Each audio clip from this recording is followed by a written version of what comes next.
Hello everyone, my name is Zenitsu and I'm back with another Digimon deck profile video. So today I'm going to be taking a look at BT13, and BT13 offers us lots of new and powerful tools to be able to build and iterate on some new and existing decks. And today's deck I'm going to be taking a look at is going to be a little bit more on the casual and budget friendly side, and that's going to be a new iteration on the Birds and Beasts deck. So the Birds and Beasts deck started to form in BT11, also synergizing with vaccine-traded Digimon. But I felt like in BT11, the Birds and the Beasts were playing with two completely different sets of mechanics, and with BT13, we are leaning to shift the deck more towards the Bird side rather than the Beast side, just because we did get more synergy for what the Bird side was doing, which was playing around with a lot of tamers and on-delete effects. So with all that said and done, let's just dive right into the deck profile. Starting off with the Digitama slots I felt like are kind of flexible in this deck, and it doesn't necessarily matter what you're utilizing. I'm just going to be utilizing 4 copies of Gurimon as my main Digitama, and I am going to be running a 5th Digitama because, again, it doesn't really matter that much, but Gurimon is still just one of the Red's best generic draw engine Digitamas, just requiring our Digimon to have 6000 DP or more when we're attacking to draw a card. And then the 5th Digitama of the deck is going to be 1 copy of Yokomon from BT11. So this version of Yokomon is really good just because it has an on-delete ability that we could synergize with. It's interacting with the fact that we already want to play Red Tamers, and for utilizing this ability properly, it nets us some card draw as well. Next, on to the rookies, I'm going to be running 2 copies of Biyomon. So this is the BT2 version of Biyomon, and not only does it have an on-delete ability that we could synergize with natively, but the usage of its on-delete ability is actually pretty aggressive, where if it's our turn, it's going to be helping us gain some extra memory. Next, I'm going to be running 4 copies of the BT11 Biyomon. So this is going to be the deck's dedicated digging or searching tool for our vaccine-traded Digimon, which is the vast majority of the deck, on top of our Red Tamers, while also having an on-delete inheritable ability that's synergizing with our Red Tamers in play by netting us some extra memory gain. Next, I'm going to be running 4 copies of Biyomon. So this is the BT13 version of Biyomon, and this is a pretty good card, not only just because it has an inheritable on-delete ability that we could synergize with, also netting us some card draw, but when we're playing this card by our card effects, then we get to bounce one of the designated tamers, the Kristy, back into our hand to Digivolve for free into our Garudamon, so that way we could try to climb our stages relatively quickly and have a nice warp ability to take advantage of. And then the last rookie of the deck is going to be a tech or flex spot. I'm just going to have it be 2 copies of the starter deck version of Biyomon, just for some defensive lines of play, because this Digimon will have the blocker ability. Next, on to the champions, I'm going to be running 2 copies of Agunimon. So Agunimon is a tech or flex spot for the deck. Even though it's not a vaccine, we still want to utilize this card as an alternative win condition and an alternative way to use our tamers, just because we're playing a lot of tamers, so we could use it to get a sneak attack out of nowhere or start climbing our stages if we don't see a rookie. Next, I'm going to be running 4 copies of Birdramon. So this is the BT11 version of Birdramon, and this is going to be a really decent card, not only just as a blocker, so we have extra lines of defensive play, but utilizing its on-delete inheritable ability as one of the main ways that we're going to try to play our tamers as efficiently and effectively as we possibly can.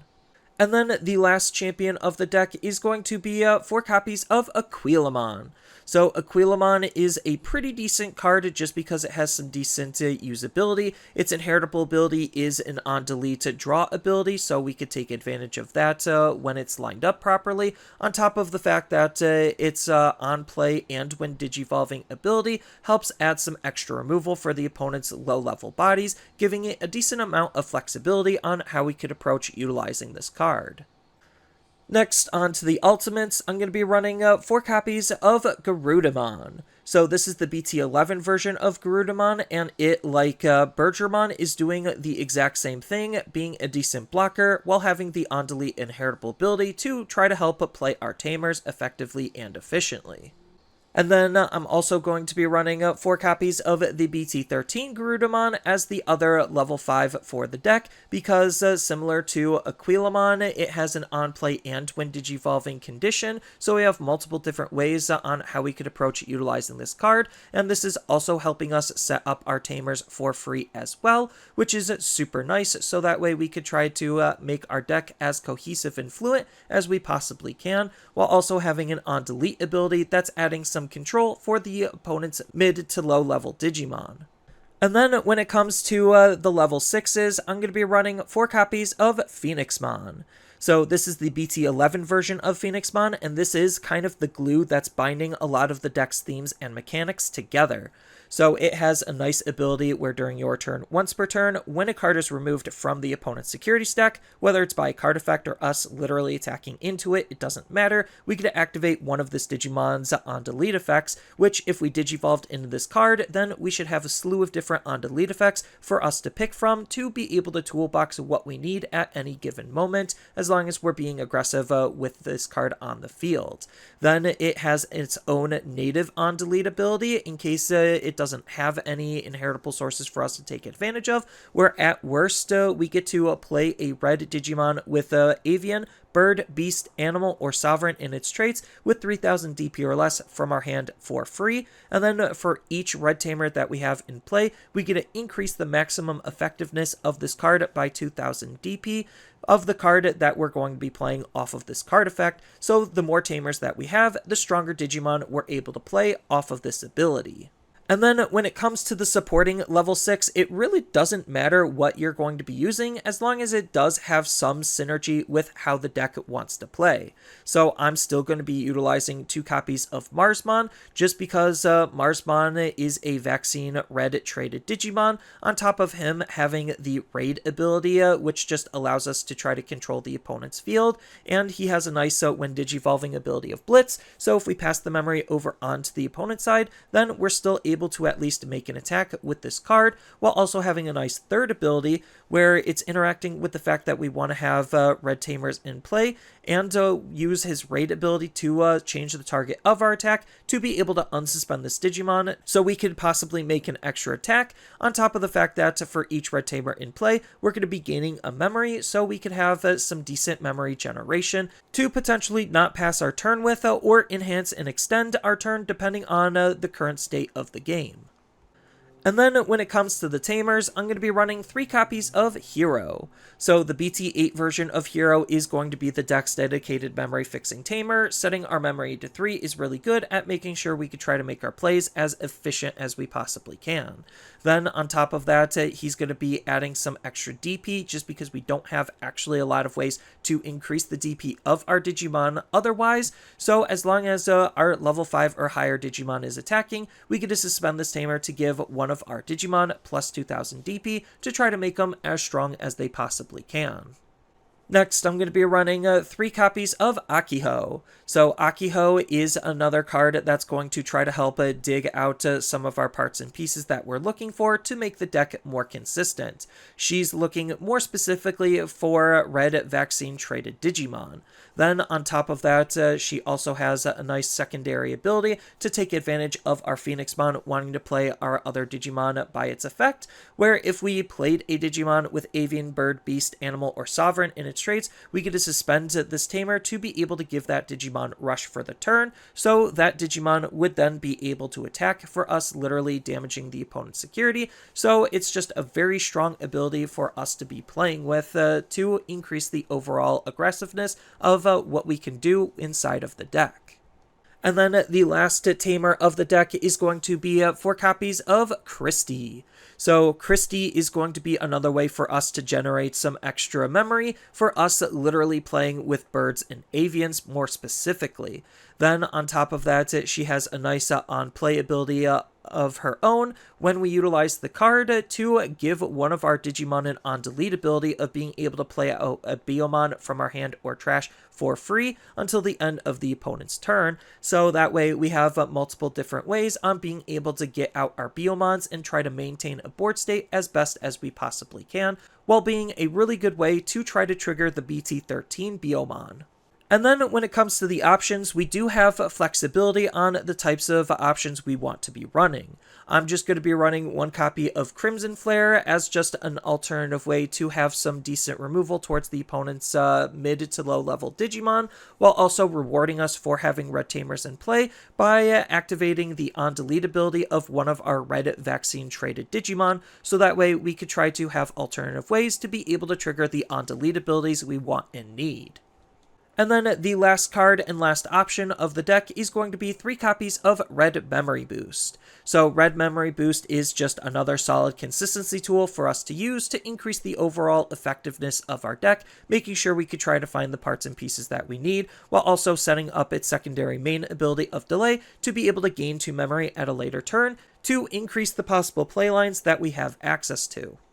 And then when it comes to the overall game plan and gameplay of the deck, I don't necessarily think this is going to be the hardest deck to play. There are just a couple of small little combos that you're going to want to be aware of. So when it goes to digivolving all the way up into your level 6, it realistically doesn't matter how you're digivolving all the way up into your level 6 as long as we could actually get there. Just because the ability we're going to be utilizing off of our level 6 when we're being aggressive is its own to be able to play out a secondary Digimon, so we could be aggressive with that secondary Digimon thanks to our Akiho. So when it comes to how we're going to be digivolving, again, it just realistically doesn't matter. So that way we could just have anything, and most of the time I found myself hiding a level 5 in raising. Ideally, you want a Hiro or a Kristy on our field, so that way we have some decent memory generation to not try to pass the turn when we move out and digivolve into our Phoenixmon.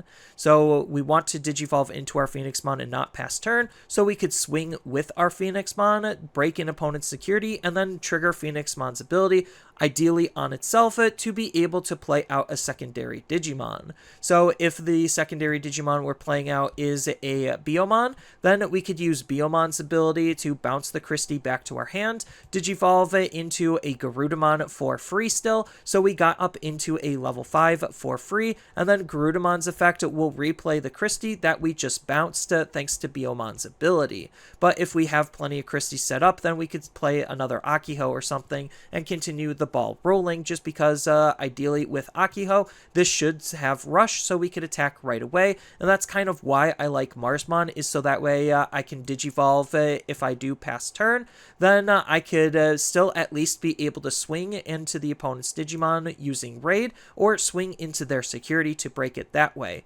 So it's just trying to utilize our cards to be able to line up that secondary stack. And the reason why Kristy is super important is because of the new Biyomon and the Garudamon, to be able to get up into our higher stage Digimon and not lose a tamer on the field as efficiently as we possibly can. One cute line of play that I like doing is utilizing the BT2 Biyomon in raising in combination with Yokomon, or if I don't have the Kristy play, just utilize it with Akiho if I just have the Akiho on the field, so that way I could swing and potentially have it get deleted and gain the memory that way. But this in combination with the Yokomon is actually pretty good, so that way if I move out, I have a Kristy to hard play, give this Biyomon an extra on-delete ability, and then that would still allow me to be able to combo off relatively easily with our new Biyomon to be able to digivolve into a Garudamon. So you can kind of see it based on how the cards want to synergize and interact with each other,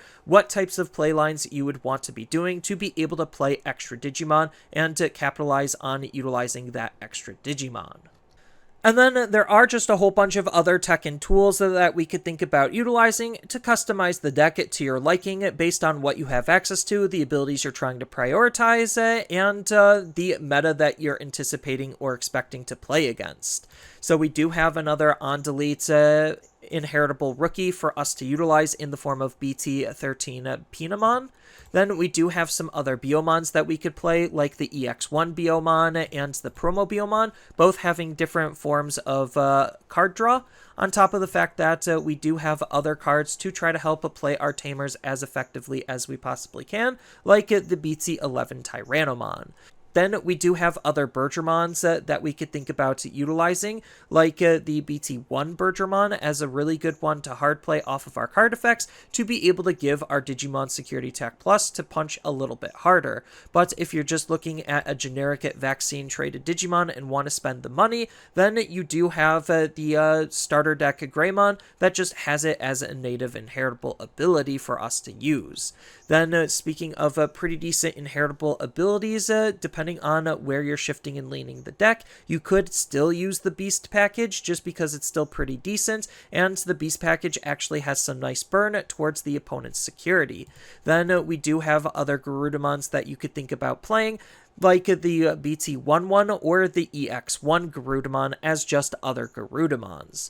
Then when it comes to other level 6s, we do have other Bird and Sovereign level 6s, like Zuquaimon as a pretty decent one that also is adding some removal towards the opponent, and the wider the opponent's field, because we're not actually interacting a whole lot with the opponent's field, then the more effective and more powerful this type of a card can become. Then we do just have some other generically decent red vaccine traded Digimon, mostly in the Greymon line, so you could play a whole bunch of different War Greymons or Victory Greymons, depending again on what you want to try to prioritize and play and have access of. But I think that if you're going to be playing another supporting Mega that's going to be on brand and on theme, we do have a couple of other Phoenixmons that we could think about playing as well, with the promo Phoenixmon being one of the better ones interacting with our tamers, and the fact that it also can help try to burn the opponent's security. Then when it comes to level 7s, the deck can use some level 7s just to try to help extend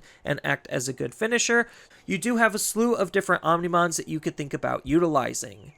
Then when it comes to some alternative options, Red has some pretty decent removal options. I think that Trident Gaia is one of the better ones for this deck specifically, just because if we're passively sitting on our Phoenixmon, we could use Trident Gaia to try to burn the opponent's security and then trigger our Phoenixmon's ability that way, while also removing a big threat off of their field. Then we do have some other red tamers that we could think about utilizing. Again, if you have the money, you could spend on Tai. He's pretty good at increasing the overall damage output, and then to try to make your attacks into the opponent's security safe and reward us for being really aggressive, we do have Tai and Karikimiya as another really good one for us to utilize.